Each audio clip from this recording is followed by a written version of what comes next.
अच्छा, ये जो कल फवाद चौधरी साहब ने कहा है, एतराज़ क्या है और आपको क्यों लगता है कि इससे कोई लोगों की आज़ादी जो है इजहार की वो सल्ब होगी, या हुकूमत हुकूमत की तरफ से कोई गैगिंग ऑर्डर आ जाएगा, कोई जुल्म हो जाएगा लोगों के ऊपर, जब एविडेंस है कि आप भी जानते हैं, हम जिस दुनिया में अब रह रहे हैं, कि हाइब्रिड वॉर्स या 5th जनरेशन वॉर्स एग्जिस्ट करती हैं और पाकिस्तान इज़ अ विक्टिम है। जी बहुत बहुत शुक्रिया। ये दो सवालात हैं। बुनियादी तौर पे अफ़गानिस्तान की सूरत हाल के ऊपर बात हुई और फिर आपका ये इस रिपोर्ट के हवाले से। जहाँ तक अफ़गानिस्तान की सूरत हाल है तो आपने उसको बड़ा अच्छा डिफ़ाइन किया। आपने कहा कि we are in the eye of the storm. हम एक तूफ़ान आ चुका है और उस तूफ़ान के हम बीच में। इस सूरत हाल में पहली चीज़ तो ये कि हम सब इसमें इकट्ठे हैं। अगर हम हुकूमत के नुक्ता नज़र से या किसी पॉलिसी से इख्तलाफ भी करते हैं, उससे इत्तफाक नहीं करते, तो नताइज हमने भी भुगतने हैं। तो हम सब ने मिलकर फैसला करना है और उसमें हमेशा अपोजिशन ने तो अपनी सीरियसनेस दिखाई है। जब भी कभी कोई ऐसा मौका आया है, पाकिस्तान भारत के दरमियान जब कशीदगी अरूज पे थी, हम हुकूमत के साथ बैठे। माज़रत के साथ उस वक्त वज़ीर आज़म ने हमारे साथ बैठना मुनासिब नहीं समझा। आर्मी चीफ़ को उनकी जगह तमाम पार्लिमानी लीडर्स को ब्रीफिंग देनी पड़ी। फिर कई और मौके आए, उनमें भी वज़ीर आज़म ने हमारे साथ बैठने को नहीं मुनासिब समझा, लेकिन उसके बावजूद हम बैठे, दोबारा भी बैठेंगे, क्योंकि इसका हल हमने मिलकर निकालना है। जो मेरे भाई ने गुफ्तगू की अफगानिस्तान के मुतालिक, उससे किसी एक चीज़ से भी मैं इख्तलाफ नहीं कर सकता, कोई भी नहीं कर सकता। बिल्कुल ठीक है, ये सारी जगह अपनी तारीखी हक़ाइक़ है, इट्स देयर। अब सवाल ये पैदा होता है कि हम जिस सूरत हाल से दो चार हैं, उसमें हमारा नुक्ता नज़र मुख्तलिफ हो सकता है और वो मुख्तलिफ नुक्ता नज़र को बर्दाश्त भी करना चाहिए, सुनना भी चाहिए, ताकि हम मिलकर कोई राह निकाल सके, शायद कोई बेहतर फूड फॉर थॉट आ जाए। हम गुफ्तगू कर लें पाकिस्तान के टीवी चैनल्स पर बैठकर, अपना बयानिया आप हमें खुली स्पेस दें, हम दबा दब उसके ऊपर बातें करें, जज्बाती हो जाए, जोश में आ जाए। सवाल ये पैदा होता है कि ये सारी हमारी गुफ्तगू का कोई असर पाकिस्तान के बॉर्डर्स के बाहर भी है कि नहीं? ठीक है, इस वक्त इंटरनेशनल दुनिया में, और ये हमें बात अपने सामने एज रियलिटी रखनी चाहिए, उसे नज़रअंदाज नहीं करना चाहिए, कि यूरोपियन और जो वेस्टर्न फॉरेन कैपिटल्स हैं, वहाँ पर पाकिस्तान के खिलाफ एक टोन सेट हो गई है। और वो खैर अब से नहीं है, यू आर राइट, वो तो एवर सिंस भी है ना। लेकिन इस अफगान कॉन्टेक्स्ट में वो एक टोन सेट हुई है। फिर इसी तरह इंटरनेशनल मीडिया में भी अब हमने उसको ज़ायल करना है, अपना मुकदमा पेश करना है। हमें अपना मुकदमा पेश करने के लिए मैं एक छोटी सी चीज़ की तरफ आपको तवज्जो दिलाऊं कि जब सिस्टम की क्रेडिबिलिटी नहीं होती तो फाइनेंशियल टाइम्स की जो खबर है वो आपकी नज़रों से गुजरी होगी। जो हमारे सिक्योरिटी एडवाइज़र थे मोईद यूसुफ साहब, जब वहाँ पर गए तो खबर ये आई, फाइनेंशियल टाइम्स ने कोट किया कि जी कि उन्होंने गिला किया कि वज़ीर आज़म से हमारी बात तक नहीं की आपने। 2.5 साल हो गए, यहाँ पर आपने सफ़ीर तक नहीं लगाया, ताल्लुकात तो कशीदा है अमेरिका से। तो उन्होंने आगे से जवाब दिया कि हम एक सिविलियन और एक पपेट गवर्नमेंट से हम क्यों बात करें। तो क्रेडिबिलिटी भी चाहिए होती है। अब दूसरी और इस सारी सूरत हाल में हमें मिल बैठ कर रास्ता निकालना होगा। बट कौर साहब एक बात, मैं फिर डॉक्टर साहब का भी पॉइंट ऑफ व्यू पे लेंगे। हमारा इशू ये है कि गवर्नमेंट बार बार कह रही है कि जी रॉ NDS का इम्प्रिंट है, हमारे मुल्क में सबवर्सिव एक्टिविटीज़ हो रही हैं। दूसरी तरफ अफगानिस्तान की सिचुएशन आपने राइटली पॉइंटेड आउट जो है इस वक्त हालात हैं। देखिए, एक तो बात आ जाती है ना कि पूरी दुनिया को हम क्या अपना नैरेटिव बेच सके कि we are the victims, we have been affected, और वी आर, और हमने बिल्कुल बताना है, but is the world ready to believe us? ये एक सवाल अपनी जगह मौजूद है। लेकिन आपको इनकी जो इस वक्त पॉलिसी है प्राइम मिनिस्टर की, वो ये है कि हम पार्टनर्स इन पीस हो सकते हैं, पार्टनर्स इन वॉर नहीं हो सकते। अमेरिका से खुद को हम डिस्टेंस कर रहे हैं। क्या इससे इख्तलाफ है आपको कि आपने एक बहुत बड़े हाथी से खुद को डिस्टेंस कर लिया है जो कि आपका पार्टनर रहा है, और अब वो आपको वो रिक्विजिट सपोर्ट नहीं किसी भी स्टेज पे प्रोवाइड करेगा, और आपका एक बहुत ही वॉलेटाइल किस्म की सिचुएशन आपके नेबर्स में होगी? Is that the problem that you foresee? देखिए, ये बात तो दुरुस्त है कि अमेरिका का स्ट्रेटेजिक पार्टनर इस रीजन में अब इंडिया है। ये बात वज़ीर आज़म की दुरुस्त है। बहुत से फॉरेन पॉलिसी के एक्सपर्ट्स, हमारा भी यही ख्याल है कि लेकिन अमेरिका को एक बाहर तौर एक सुपर पावर है, हमारा सबसे बड़ा ट्रेडिंग पार्टनर है, बहुत उसका असर रसूख है मुख्तलिफ जगहों पर जिसको पाकिस्तान इस्तेमाल में लाता है। हमें बिगाड़नी भी नहीं चाहिए। लेकिन अगर हम ये तवक्को करें कि उनको चीज़ों का सही इदराक नहीं है, तो ये भी इसी तरह होगा कि जैसे we living in a fool's paradise. बड़ा क्विकली आज ही मैं एक गांव में बैठा फातिहा पे, एक वहाँ पे साहब थे, राजा फारूक उनका नाम है, कहते हैं कि मैं याह्या खान के दौर में एटॉमिक में मुलाजिम हो गया, वहाँ पे कोई एक छोटा मोटा हादसा हुआ 70s में, लोगों के जिस्म वगैरह जल गए, कोई दोपहर का टाइम था, पुराने वक्त थे। कहते मैं वापस आया घर पे, टीवी शीवी तो होते नहीं थे, ना फ़ोन ना कुछ, मैंने रेडियो लगाया और सहर बीन प्रोग्राम था BBC का, और उस पर वो खबर चल रही थी। This is back in 70s। ठीक, तो अगर हम ये समझ के उनसे दुनिया से एंगेज करने की कोशिश करें और कहें कि जी कि उनको नहीं पता कि क्या हो रहा है, और अपने आप को भी धोखा दें और उनको भी धोखा देने की कोशिश करें, तो काम नहीं होगा। हमें अपने फ्रैंकली जो एडमिशंस हैं उनको भी करना चाहिए कि हमारी जो 30-40 साल की जो पॉलिसीज थी, वो गलतियां थी, वो एडमिशन मिटिगेट करेगा, आपके लिए राह हमवार करेगा। लेकिन क्या हम डॉक्टर साहब, ये जो गलतियां रही हैं सर, आप ऑब्वियसली आप जब भी हम कभी ऑफ द रिकॉर्ड भी हम बैठते हैं तो आप हिस्ट्री को बड़ा अच्छा समझते हैं, लेकिन we have a situation at hand यहाँ पर।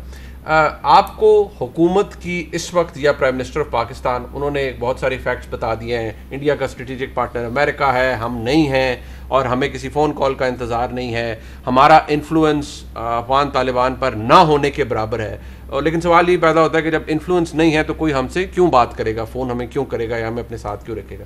हुकूमत क्या गलती कर रही है, या प्राइम मिनिस्टर आपके नज़दीक क्या गलती कर रहे हैं इस वक्त, अगर आप उनके इस मौक़िफ़ से या उनकी पॉलिसी से इख्तलाफ रखते हैं? मैं 2-3 मुख्तलिफ ज़ावियों से बात करूँगा। पहली बात तो ये कि अगर हुकूमत समझ गई है और समझती है कि अमेरिका हमारे ख़िलाफ़ है, जो कि कहा गया, आज कहा है, तो फिर वो कौन सा वर्ल्ड कप था जो प्राइम मिनिस्टर साहब जीत कर आए थे? एक बड़ी अजीब सी बात लगती है कि आज से 6 महीने पहले आप एक वर्ल्ड कप जीत के आए अमेरिका से, और अमेरिका ने सालसी आपकी करवानी थी, ये आपकी खारजा पॉलिसी का हिस्सा था। जब प्राइम मिनिस्टर बोलें, जब आपके वज़ीर ख़ारजा बोलें, तो वो आपकी पॉलिसी का हिस्सा है। आपने कश्मीर को अमरीकी तराजू में डाला इस वजह से कि वो हिंदुस्तान के साथ था, और आके आपने अवाम को बताया कि हम सालसी करवा के वर्ल्ड कप जीत कर आए हैं। बड़ी अजीब सी बात लगती।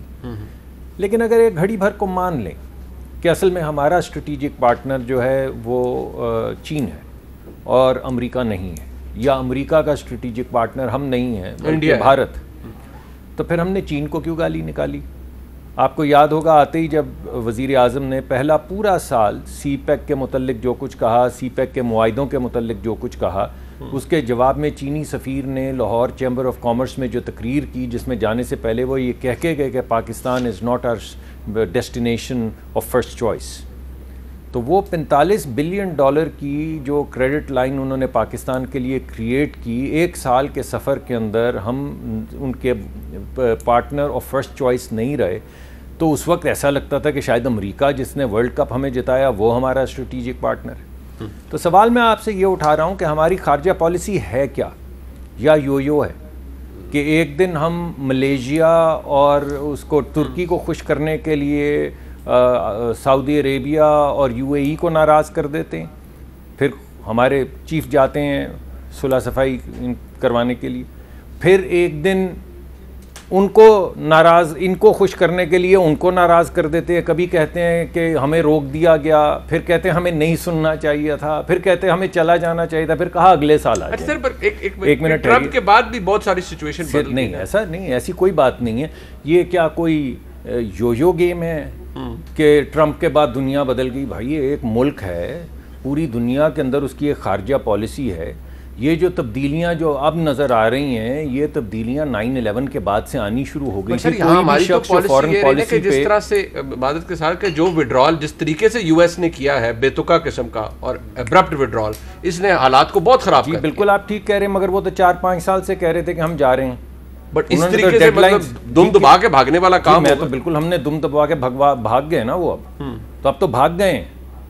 अब तो मैं आपसे ये कह रहा हूँ कि मैंने तो आपसे सवाल ये नहीं पूछा कि अमेरिका की खारजा पॉलिसी क्या है, मैं तो आपसे सवाल ये पूछ रहा हूँ कि पाकिस्तान की खारजा पॉलिसी क्या। हम कहते हैं हम अमेरिका की खारजा पॉलिसी, बट सर जब एक प्राइम मिनिस्टर कह रहे हैं कि 31 शायद तारीख के बाद तो फ़िज़ाई हमले भी खत्म हो जाएंगे तालिबान को रोकने के लिए, तो हमारी सिचुएशन क्या होगी? जी नहीं, ज़रा एक मिनट ठहर जाइए आप, अगर मुझे ज़रा आपके सवाल का जवाब, मुझे लगा आपको जवाब ही पसंद नहीं आया मेरा।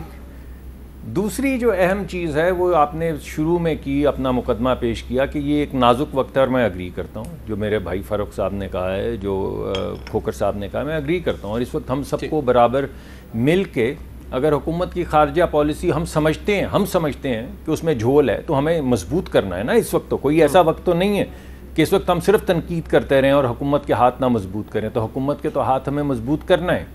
और जैसे खोखर साहब ने कहा, हम भी कमिटेड हैं कि ऐसे नाजुक मामले के ऊपर हम आपस में तो ठीक है बात करते हैं, मगर जिस वक्त बैठेंगे तो हम कोई मस्बत बात करेंगे, मुल्की मुफाद में बात करेंगे। अब सवाल ये है कि हुकूमत किससे बात करेगी? जो रॉ के एजेंट है।